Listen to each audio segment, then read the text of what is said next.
বর্ণনা করব মাত্র তিনটে। এক হলো পর্দা, দ্বিতীয় হলো স্বামীর খিদমত, যে সমস্ত স্বামীরা আছেন বুক ফুলে মোটা হয়ে যাবে দেখবেন। দুই হলো স্বামীর খিদমত, আর তিন হলো নামাজ কালাম রোজা হজ যাকাত এগুলো। এই তিনটে বর্ণনা করব মা ফাতেমা কেমন করে করতো, আর আমার ঘরের ফাতেমারা আহা কি সুন্দর করে করে। আমি আপনাদের খুব সুরের মাধ্যমে শোনাচ্ছি, অন্তর থেকে শোনেন, জীবন বদলে যাবে। কাল থেকে ইচ্ছে করবে না যে আমরা নামাজ কালাম ছেড়ে দেবো, এরকম ইচ্ছে হবে না। মন দিয়ে শোনেন, কবি বলছে, জান্নাতি হতে চাও যদিও গো নারী,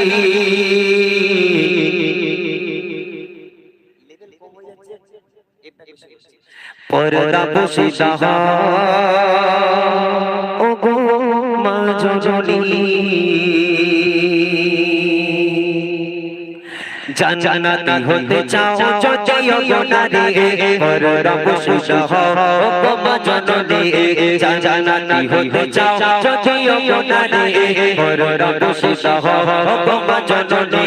শোনো না শোনো না ও গো মা বোনেরা, শোনো শোনো না ও গো মা বোনেরা, কেমন ছিল ফাতেমা জননী, জান্নাতি হতে চাও যদিও গো নারী, পর্দা পোশিদা ও গো মা জননী, জান্নাতি হতে চাও যদিও গো নারী, পর্দা পোশিদা ও গো মা জননী।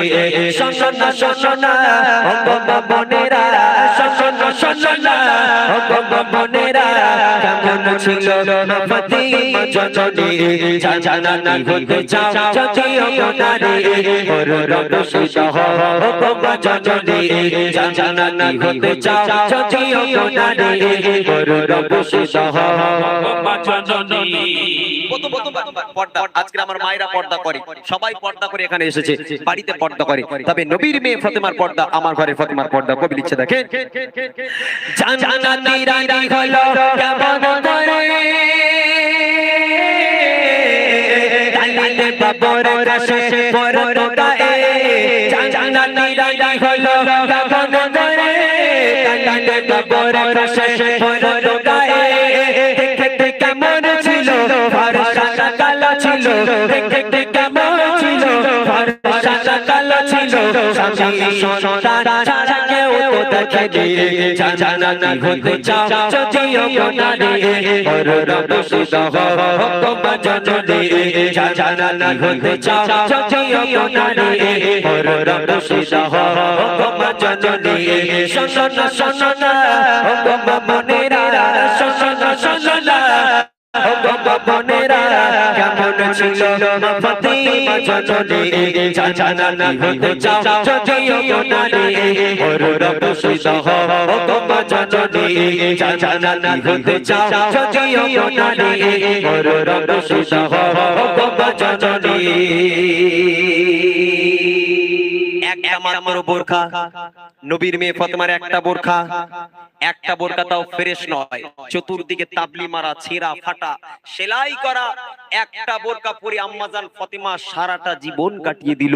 তথাপিও আম্মাজান ফাতেমাকে কেমন দেখতে ছিল, তিনি লম্বা নাকি তিনি বেটে, তিনি ফর্সা ছিলেন নাকি তিনি কালো ছিলেন, তার স্বামী আর সন্তান এই দুই পুরুষ ছাড়া পৃথিবীর আর কোন পরপুরুষ আম্মাজান ফাতেমাকে চোখে দেখেনি। বলবেন না সুবহানাল্লাহ?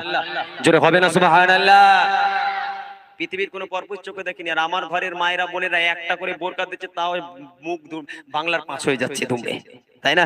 বাপ বলছে খুকি তোমার বাপ নামাজ পড়ে, তোমার মা নামাজ পড়ে, বাবা তোমাকেও বোরকা পড়তে হবে। তখন ও মেয়ে মায়ের ঘরে গিয়ে মার কাছে তো স্বামীর একটু বুঝাতে পারো না, বোরকা পরে কি কলেজে যায়, বোরকা পরে স্কুলে যায়, কেউ কত সুন্দর সুন্দর জামা পরে আসে, আমার বোরকা পরে যেতে বলতেছে, একটু বোঝাও তোমার স্বামীরে। বাপ বলে খুকি তোমার পড়াশোনা করতে হলে করো, আর না করতে হলে না করো, বোরকা ছাড়া বাইরে বেরোনো যাবে না। ও মেয়ে বাপের চাপে পড়ে বোরকা পরেছে বটে, তবে দেখুন বোরকার ঝুল সেই পাতা পর্যন্ত, আর একবার আঙুল পর্যন্ত হাতা, এখন ওই পরে এখন বাড়ি থেকে বার হয়েছে, আর গজগজ করতে করতে বার হয়েছে, এখন বাপের উপর রাগ দেখি কিছু দূর এলো, একদম হাতা ফাতা টেনে তুলে এই পর্যন্ত তুলে দিচ্ছে একজন। বান্ধবীরা বলে এই বোরকার হাতা অত তুলতিস কেন? বলে সাদা চামড়া আল্লাহ কি করতে দিয়েছে বল, লোক যদি না দেখে বের পুষতে বসবে। এই সাদা চামড়া কি করতে দিয়েছে, লোক যদি না দেখে, ভালো লাগে বোরকা পরতে। তবে শুনে রেখে দাও, আম্মাজান ফাতেমা একটা বোরকা পরে সারাটা জীবন কাটিয়ে দিল। তারপরও মা ফাতেমা কেমন দেখতে ছিল, তিনি লম্বা নাকি তিনি বেটে, তিনি ফর্সা নাকি তিনি কালো, তার স্বামী আর সন্তান ছাড়া পৃথিবীর কোনো পরপুরুষ ফাতেমাকে চোখে দেখেনি, তাই তিনি জান্নাতের রানী। দেখে বলছে জান্নাতের রানী হলো কেমন করে তালে বাবর কাছে পরতায়, জান্নাতের রানী হলো কেমন করে তালে বাবর কাছে পরতায়। দেখে কেমন ছিল ফরসা কালো ছিল, দেখে কেমন ছিল ফরসা কালো ছিল, স্বামী সন্তান ছাড়া কেউ তো দেখেনি, জান্নাতি হতে চাও যদিও নারী পরদর্শিত হও মা জননী, জান্নাতি হতে চাও যদিও নারী পরদর্শিত হও মা জননী। শোনো না শোনো না ও বোনেরা, ও বোনেরা কেমন ছিল মা ফাতেমা জননী, জান্নাতি হতে চাও যদিও নারী পরদর্শিত হও মা জননী, জান্নাতি হতে চাও যদিও নারী পরদর্শিত হও মা জননী। প্রথম নম্বর গেল বোরখা। এবারে আছে স্বামীর খিদমত। যারা বিয়ে করেছেন ভাই তারা ভালো করে শোনেন, যারা বিয়ে করেছেন তারা শোনেন স্বামীর খিদমত। আর আমার মায়েরা যাদের স্বামী আছে তারা শোনেন মা ফাতেমা কেমন স্বামীর খিদমত করেছে আর আমরা কেমন স্বামীর খিদমত করি। কবি লিখছে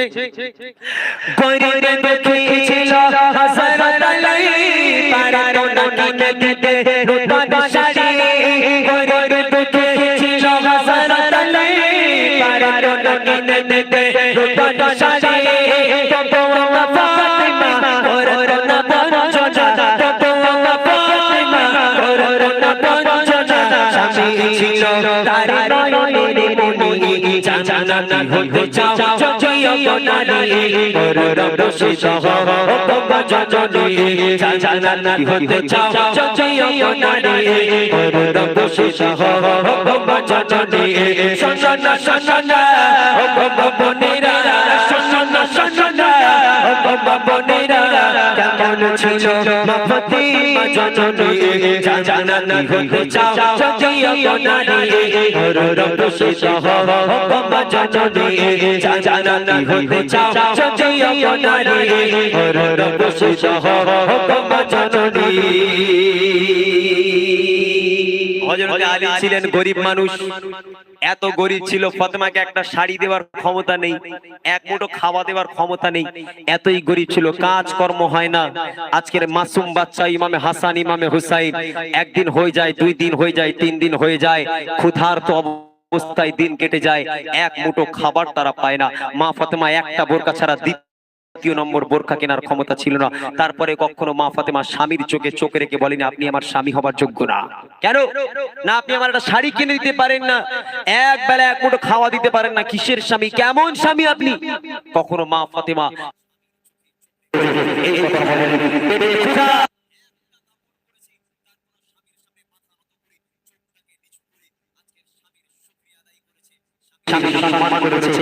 আমি আমাকে যেভাবে রেখেছে আমি খুশি। আর আমার ঘরের ফাতেমা ভাই একটু বলবো, যদি বলেন একটু বলি। ছেলে রাজমিস্ত্রি কাজ করে, আহা একেবারে 8টার সময় দুমুঠো পান্তা খেয়ে বেরিয়ে গেল, রাজমিস্ত্রি আউটসাইডে কাজ চলছে, রৌদ্রে খড়খড়ে রৌদ্রে একেবারে গা ভেবে কালো হয়ে গেল, কষ্ট করে রাজমিস্ত্রি কাজ করে সন্ধ্যার সময় হাত মুখ ধুয়ে হাত পাতলো, ঠিকাদার 400 টাকা দিল। ওই 400 টাকা নিয়ে ওই ছেলে ভাবছে আমার বউকে অনেকদিন হয়ে গেছে কিচ্ছু দেওয়া হয় না, ওর মনেও বউর ভালোবাসা আছে। রাজমিস্ত্রি হলে কি হবে, তারও তো বউ ভালোবাসা আছে। ও সোজা চলে গেল একটা দোকানে, 400 টাকা দিয়ে একটা মিনু শাড়ি কিনেছে, বউকে আজকের গিফট করবো, বউ খুশি হবে। ওই 400 টাকার শাড়ি নিয়ে সাইকেল করে আজকে আনন্দের সঙ্গে বাড়ি এলো, এসে ডাকছে, সাইকেলটা রেখে ডাকছে ফাতেমা, এ ফাতেমা। আঙ্গা ঘরের ফাতেমা বার হয়ে এলো, ওই রকম দেখতিস কেন, বুদ্ধি ধরেছ তোমার, ওই রকম দেখতিস কেন? বলে তোর জন্য একটা শাড়ি কিনেছি, অনেকদিন পর একটা শাড়ি এনেছি তোর জন্য। তখন বউ একটু খুশি হলো, বাহ আমার কিপ্টে স্বামী আমার জন্য শাড়ি এনেছে। দাদা শাড়িটা নিল, শাড়িটা নেওয়ার পর উল্টে পাল্টে ভালো করে দেখে চোখগুলো বড় বড় রসগোল্লার মতন করে বলে এটা শাড়ি। বলে কেন কি হয়েছে? বলে মানসি পরে। বলে কি হয়েছে তো বল। বলে তোমার সাথে আমার বাপ মা যে কি দেখে বেঁধলো আমি জানি না। কেন কি হয়েছে তো বল। বলে অমুক পাড়ার অমুক বউ কত দামি শাড়ি পরে, তোমার চোখে কি নেবা হয়েছে টের পাও না? তোমার ছোট ভাইয়ের বউকে তোমার ছোট ভাই কত দামি দামি শাড়ি কিনে দেয়, একটু ওইরকম স্বামী হতে পারে না? 400 টাকা শাড়ি দিয়ে ওখানে বউ দরদ দেখা দিয়েছে, যাও দূরে যাও। যাও তোমার তালাক, তোমার শাড়িরও তালাক, লাও ঠেলা। এই তো আমার ঘরের ফাতেমা। আহা, আল্লাহ রাসূল বলেছে ফাতেমা একটা কথা মাথায় রেখে দিও, জীবনে কিচ্ছু করতে পারো আর না পারো, স্বামীকে কখনো অপমান করো না, স্বামীর মনে কষ্ট দিও না। আমি তোমার আব্বা বলি, আল্লাহর পরে যদি কাউকে সিজদা করার হুকুম দিতাম, আমি প্রত্যেক নারীকে বলতাম, হে নারী তোমরা তোমার স্বামীর পায়ে সিজদা করো, স্বামীর পায়ে লুটিয়ে পড়ো, স্বামীকে কখনো কষ্ট দিও না, তাহলে তোমরা কখনো জান্নাত পাবে না। তোমার স্বামীর পায়ের তলায় তোমার জান্নাত, কথাটা মাথায় রাখবে। তাই তিনি জান্নাতের রানী, আমার ঘরের ফাতেমারা জাহান্নামের রানী। দেখো লিখছে গরিবে দেখেছিল হযরত আলী পারাতো নকিনে দে নূতন শাড়ি, গরিবে দেখেছিল হযরত আলী পারাতো নকিনে দে নূতন শাড়ি, তবুও ফাতেমা করতো না বঞ্চনা, তবুও ফাতেমা করতো না বঞ্চনা, স্বামী ছিল তার নয়নের মণি, জানানা হতে চাও চচিও নারী, গৌরব সুত হও গোমা জননী, জানানা হতে চাও চচিও নারী, গৌরব সুত হও গোমা জননী, শোনা শোনা গোমা বনেরা, শোনা শোনা গোমা বনেরা, কেমন ছিল মা ফাতেমা জননী, জানানা হতে চাও চচিও নারী, গৌরব সুত হও গোমা জননী, জানানা হতে চাও চচিও নারী, গৌরব সুত হও গোমা জননী। সংসার ছিল না এত অভাব, অন্ধকারে কেটেছে কত দিনিরা, সংসার ছিল না এত অভাব, অন্ধকারে কেটেছে কত দিনিরা, পেটে পাথর পেতে বুকে কোরআন নিয়ে, পেটে পাথর পেতে বুকে কোরআন নিয়ে, একবার বাপের নামাজ পড়ো ছাড়িয়ে, জানানা হতে চাও চচিও নারী, গৌরব সুত হও গোমা জননী, জানানা হতে চাও চচিও নারী, গৌরব সুত হও গোমা জননী। এত অভাব সংসারে। একদিন ইমাম হাসান হোসেন, বাচ্চা মাসুম বাচ্চা ইমাম হাসান হোসেন আম্মা জানের কাছে গেল, মা আজকের যদি তুমি আমাদের খাবার না দাও, তোমার হাসান হুসেনের মরা মুখ তোমাকে দেখতে হবে। মা আজকের 3টে দিন হয়ে গেল, শুধু পানি ছাড়া আমাদের কোনো খাবার দাও না মা, আজকের যদি খাবার না দাও তোমার হাসান হুসেনের মরা মুখ তোমাকে দেখতে হবে। আহা, হাসান হোসেন খেতে পায় না, 3 দিন হয়ে গেল পানি ছাড়া কিচ্ছু পায় না। এমন অবস্থায় নবীর আগমন হলো ফাতেমার ঘরে, নবী পাক দরজা নক করলো, দরজা খুলে গেল, সামনে দাঁড়িয়ে আছে 2 নওয়াসা, ইমাম হাসান ইমাম হুসাইন, ছলো ছলো নয়ন নিয়ে নানার দিকে তাকিয়ে আছে। নানাজি জিজ্ঞেস করে, আমার কলিজার টুকরা তোদের কি হয়েছে বাবা, তোরা কাঁদছিস কেন? বলে নানা তোমার উপরে বিচার দেব।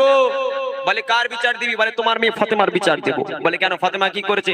বলে তোমার মেয়ে ফাতেমা মিথ্যে কথা বলেছে। হতেই পারে না, আমার মেয়ে ফাতেমা মিথ্যে কথা বলে না। বলে তোমার মেয়ে ফাতেমা আমাদের সাথে মিথ্যে কথা বলেছে। কি মিথ্যে কথা বলেছে বলো? বলে তোমার মেয়ে ফাতেমা 3টে দিন হয়ে গেল, যখনই মায়ের কাছে যাই, মা ক্ষুধা লেগেছে খাবার দাও, তোমার মেয়ে ফাতেমা বলে এই যে বাবা রান্না হচ্ছে, চুলের উপরে একটা হাঁড়ি বসিয়ে তাতে পানি দিয়ে পানি গরম করে, আর আমাদের বলে রান্না হচ্ছে, তোরা গিয়ে ঘুমা বাবা, রান্না হলে ডেকে খাওয়াবো। এরকম পানি গরম করে 3 দিন হয়ে গেল না, একটা দানা আমাদের পেটে দেয় না, শুধু পানি ছাড়া কিচ্ছু পাই না না। আজকের ক্ষুধার যন্ত্রণা সহ্য হচ্ছে না না, আজকে যদি আমাদের খেতে না দেয় আমরা হয়তো মারা যাব।